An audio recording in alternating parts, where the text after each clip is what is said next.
Albert Einstein once said, "Everybody's a genius, but if you judge a fish by its ability to climb a tree, it will live its whole life believing that it is stupid."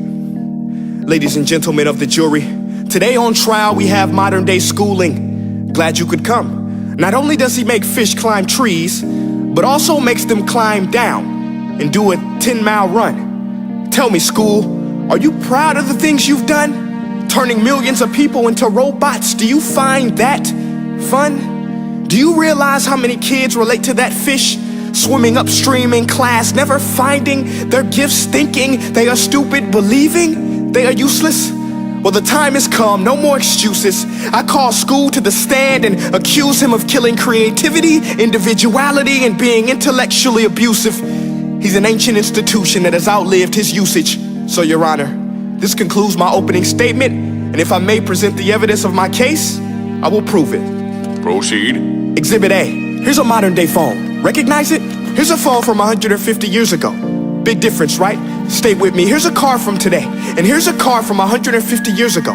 Big difference, right? Well, get this. Here's a classroom of today, and here's a class we used 150 years ago. Now ain't that a shame? In literally more than a century, nothing has changed. Yet you claim to prepare students for the future?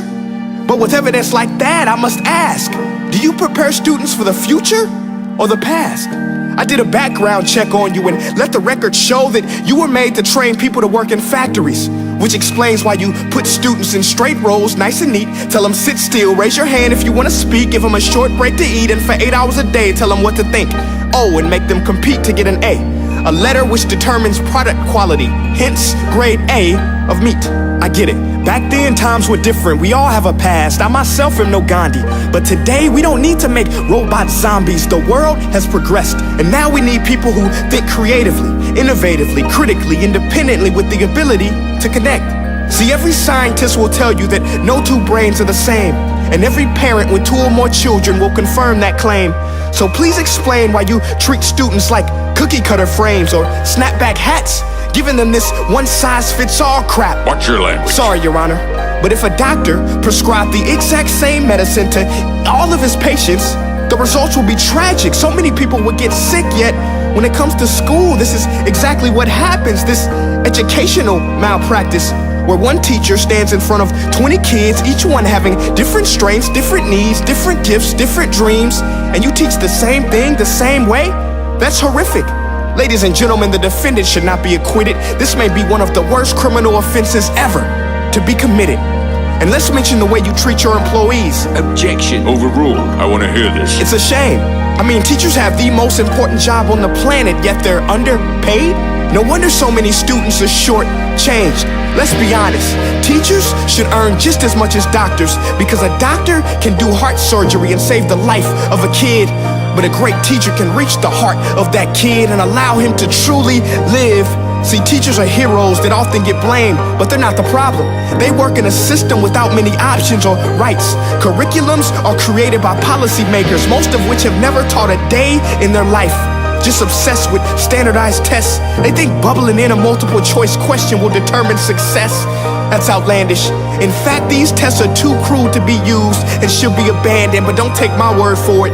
Take Frederick J. Kelly, the man who invented standardized testing, who said, and I quote, "These tests are too cruel to be used and should be abandoned." Ladies and gentlemen of the jury, if we continue down this road, the results will be lethal. I don't have much faith in school, but I do have faith in people.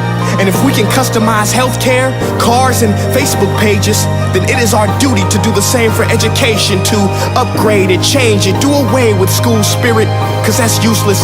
Unless we're working to bring the spirit out of each and every student, that should be our task. No more Common Core. Instead, let's reach the core of every heart in every class. Sure, math is important, but no more than art or dance. Let's give every gift an equal chance. I know this sounds like a dream, but countries like Finland are doing impressive things. They have shorter school days, teachers make a decent wage, homework is non-existent, and they focus on collaboration instead of competition. But here's the kicker, boys and girls. Their educational system outperforms every other country in the world. Other places like Singapore are succeeding rapidly. Schools like Montessori, programs like Khan Academy, there is no single solution. But let's get moving, because while students may be 20% of our population, they are 100% of our future. So let's attend to their dreams, and there's no telling what we can achieve.